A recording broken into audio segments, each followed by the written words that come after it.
Hello and welcome to this video on the biggest downside to lithium as an energy store, the explosive nature it holds. With both electric vehicles and other electric storage technology currently increasing in popularity and becoming more advanced, it relies ever more on lithium. Lithium is of course a transitional metal on the periodic table, and these are known for being reactive. This makes the use of lithium in batteries both an obvious and dangerous choice. Take the technology used for batteries in phones. One of the biggest complaints manufacturers have about right to repair is that it is dangerous to replace a battery. If you pierce the battery pack, it will swell, catch fire, and at worst explode. They therefore claim only an authorized repair center is appropriate, although why they would be any better equipped to pry batteries free is a mystery.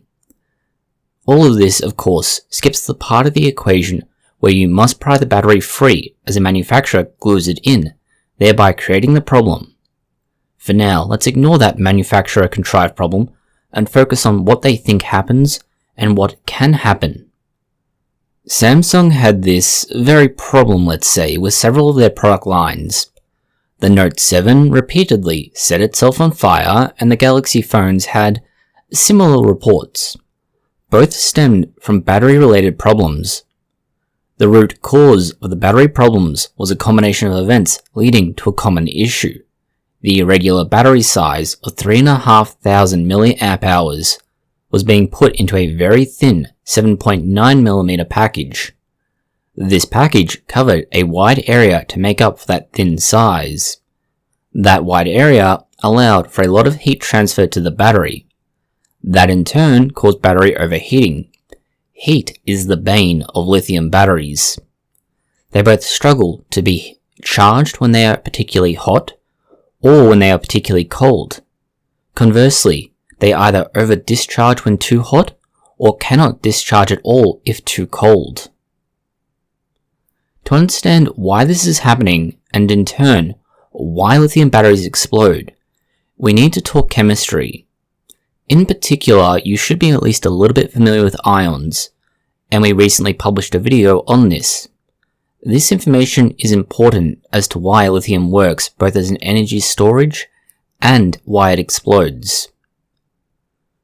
Your standard lithium-ion battery has two electrodes. These are the ends of the cell.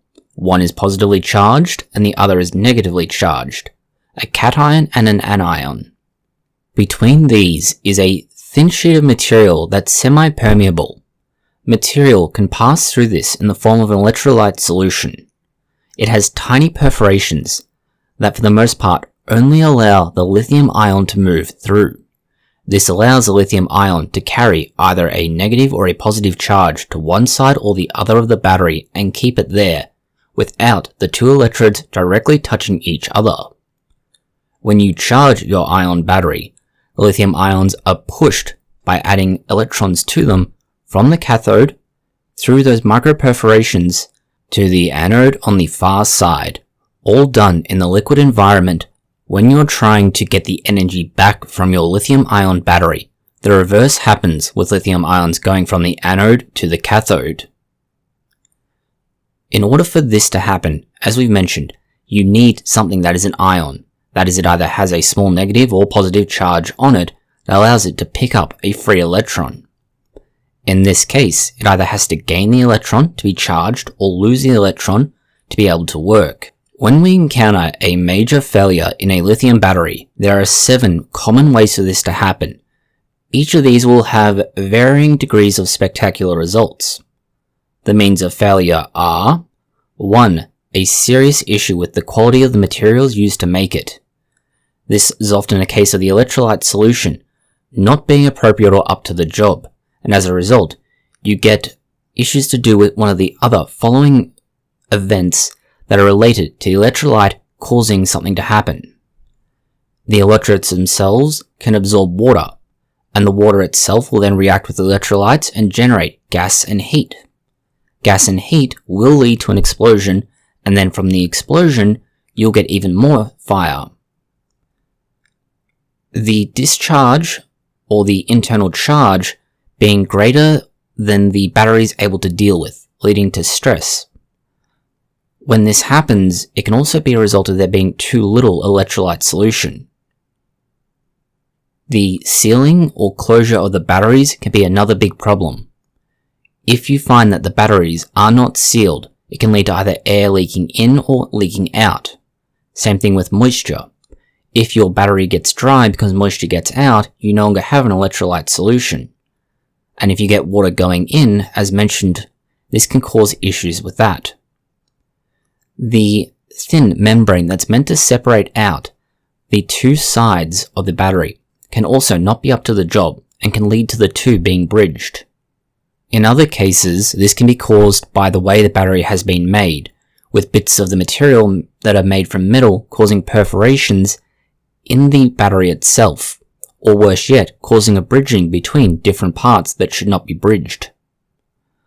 Finally, there is overcharging itself, which can cause the parts of the lithium to begin breaking down and separating off in a way that causes piercing of the membrane, and you get direct, unmitigated and unstopped connection between the anode and cathode.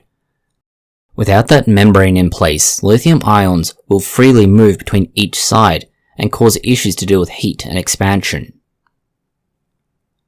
All of these end in roughly the same way. That is, most lithium-ion batteries and fires that come from this will be due to a problem of short-circuiting of the whole system. This is when that separating membrane breaks down or becomes perforated. Alternatively, the anode or cathode somehow come in contact with each other directly. When this happens, the battery will begin to overheat, as that will generate heat from the connection of the two, just the same way as the filament in a light bulb begins to generate heat. The heat itself is not a problem, except that it is directly transferred to the solvent which is used for the lithium-ion batteries. The solvents that keep the lithium as an ion by constantly keeping them agitated and pulling on the lithium ion's charge and keeping everything moving as a fluid are a problem in themselves. The solvents tend to be highly flammable. Heat plus flammable liquids is a recipe for disaster. Furthermore, the positively charged electrodes in the batteries will contain oxygen. This is useful because it allows for the oxygenation of the lithium, and it's one reason why lithium batteries have a particular lifetime. This is used to make sure that you take the electrons off at the right end. This oxygen can become released if the battery becomes stressed. That's often done by either overcharging it or overheating it. Now you have added oxygen, which is the final thing needed for fire, a combustible fuel, oxygen, and heat to get the whole process started. This does get a bit more hairy though. Lithium-ion batteries can also produce some of their own flammable material from that electrolyte solution.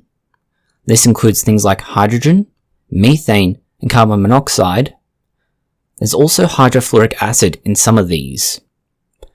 These not only are a fuel for the fire in and of themselves, somewhat mitigating the need for oxygen because you have that in the atmosphere, or if you have oxygen and a sealed battery, then you add these gases and heat them up, you don't need atmospheric oxygen as it can catch fire from everything in the battery cell. This is one reason why future technology is likely to move away from lithium-ion batteries. While for small portable devices like this, it's unlikely that things like molten sodium batteries are going to be the future. They may be something found in larger settings, most likely commercial or industrial energy storage. For household usage, they might even find a place. But for portable devices, that's a very high-risk, high-reward proposition. It's likely that we'll see a more solid-state battery that can be charged that doesn't rely on solvents and lithium as an ion. Thank you for watching this video. If you found it interesting, consider liking, sharing, and subscribing. Please post any comments, questions, or suggestions that you have below.